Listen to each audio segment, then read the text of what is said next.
Hello and welcome to my new series, The Red's Travel Guide. When I was 15 years old, I went to a really nice trip with my father. That was a sailor on the sea. We went for 16 weeks from here and from Sweden, and northern countries, and some European along the coast countries, through Biscaya and down to South Africa, Mozambique.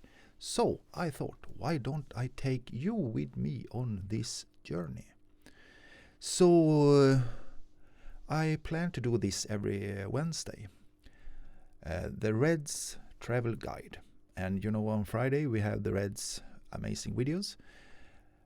So I try to do this, and we are going to go on this trip that I did, and I have found some really good videos, so you shall see, of each country or each place I stayed and a visit. Perhaps I shall talk a little bit of every city, place, a little story perhaps from my journey. But right, so today we are going to do two places, and we are going to start in Gothenburg. It's a city, and we start there and then we go further. All right, so let's start. Let's see Gothenburg, Göteborg. Imagine a city like Atlanta switching out all of its American flags for Pride ones on the week of the Pride Festival. Well, if you can, welcome to Gothenburg. Residing on the west side of Sweden, Gothenburg should be known for its seaport, its Leesburg amusement park, its streets lined with cafes and shops, but more importantly, its friendly population that does speak English. For things to do in Gothenburg, I highly recommend a walk through this 19th century park, filled with passageways, gazebos, gardens, flowers, and strange-looking statues. Right down the road is the Gothenburg Museum of Art, with its angry faces, modern art, strange modern art that'll make you say, oh, and art that'll encourage you to become an artist yourself. Another great venture is the Paddan sightseeing, where you can explore the city through its waterways and harbor, looking at great architecture and what once was the Gothenburg shipyard. But do make sure you duck while going under the hairdresser bridge. Also, do be sure to check out Leesburg Amusement Park. I've personally never seen such an expertly designed park, so well integrated into the city center. If you're daring, do ride those roller coasters. Cameras prohibited. But if you're after a city view, take a ride on the Leesburg Ferris wheel. Just don't rock the boat. But a tell for a successful day at Leesburg is scoring oversized candy at the boardwalk games.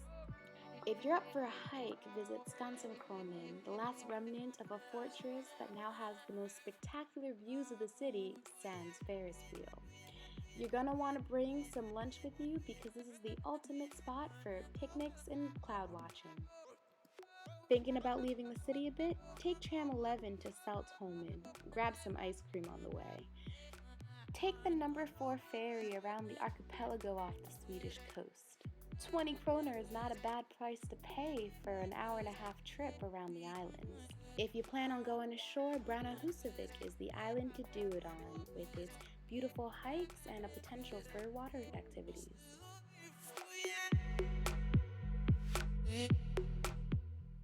To really see Gothenburg, grab a bike and visit as many parks, coffee shops, cafes, and shops as possible. And you can't truly experience it without one meal entirely devoted to seafood. But visiting Gothenburg during festival season is a real treat, with West Pride in June and Way Out West in August. But do be warned, there will be partying till sunrise, which in Sweden is about 4 a.m. in the morning.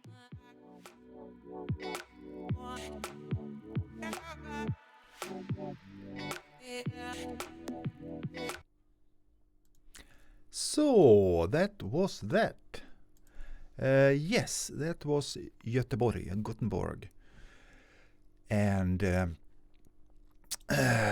we started there in the harbor, of course, with the ship, and go further. So this city is really nice. It's a sea city, and it's a really nice city.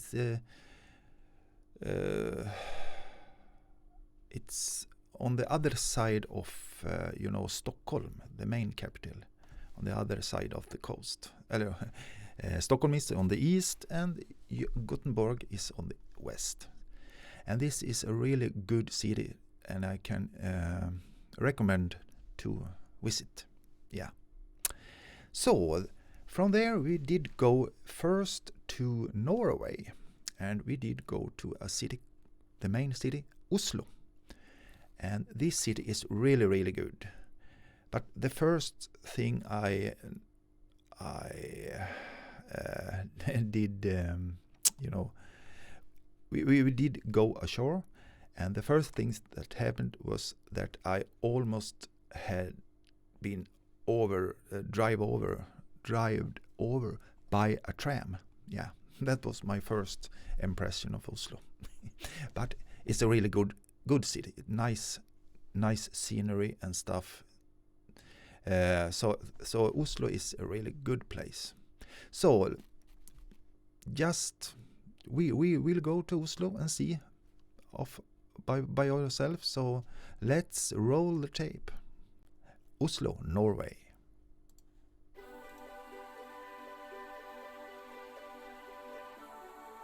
Located on the Aker River in Norway's southeast is the beautiful city of Oslo. As well as being the country's capital and cultural heart, Oslo is also the gateway to Norway's natural beauty. Saltwater runs deep in the veins of this sophisticated city.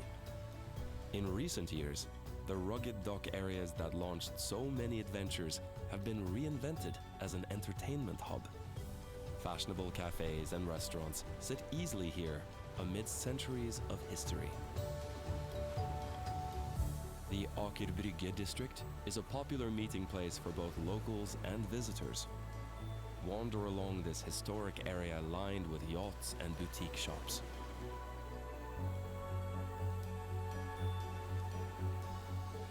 Take the short ferry to the museums of Bygdøy to journey deeper into Oslo's rich history.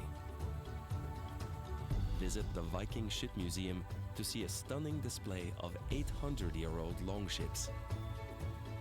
Many believe these fierce warriors were amongst the greatest seafarers that ever lived.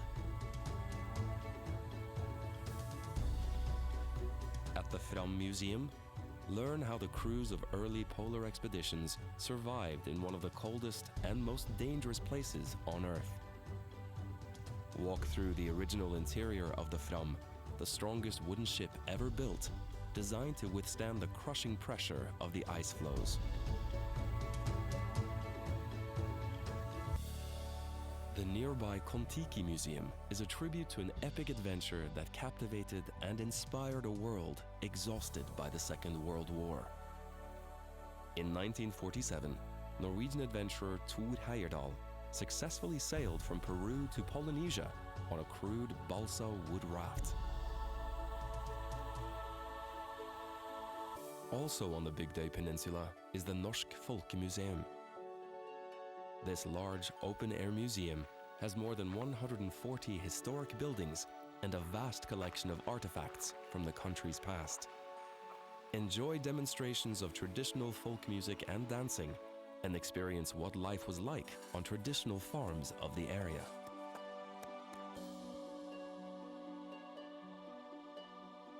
It is not only nautical pioneers that are revered in Oslo. Visit the Nobel Peace Center, which showcases the achievements of pioneers in world peace. This sometimes controversial award is presented each year in the City Hall, one of Oslo's most famous and beautiful buildings. Another of Oslo's premier buildings is its opera house, just a short stroll away. Said to resemble a glacier, its gentle sloping roof is a popular meeting place and a great spot to enjoy a panoramic view.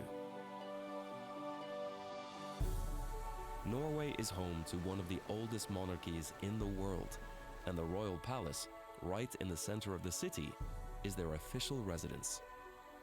Enjoy the beautiful palace park, especially in the summer, when the sun doesn't set until after 11 p.m.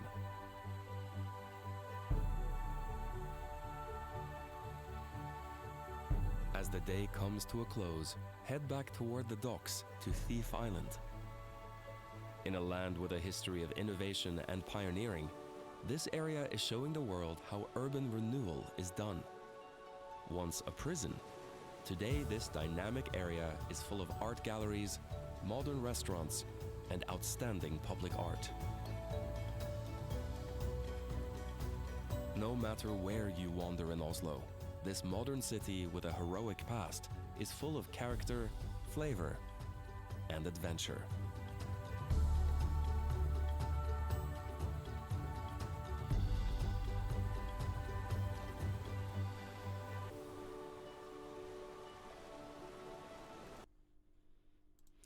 So, that was Norway and Oslo. Really nice place. Really nice place. So this was the first step on the 16 weeks of travel I did. So next time we are going to visit another northern country, and from there we are going to go down further in Europe. So I hope you enjoy this, and I hope you are going to come with me on this trip and see more. And it's going to be better and better. I can assure you of that. So I hope you come with me on this journey and have now a really good day, and I see you next week. Or I see you on Friday, perhaps, on the amazing videos, all right? So have a good day, and all right, see you later. Bye-bye.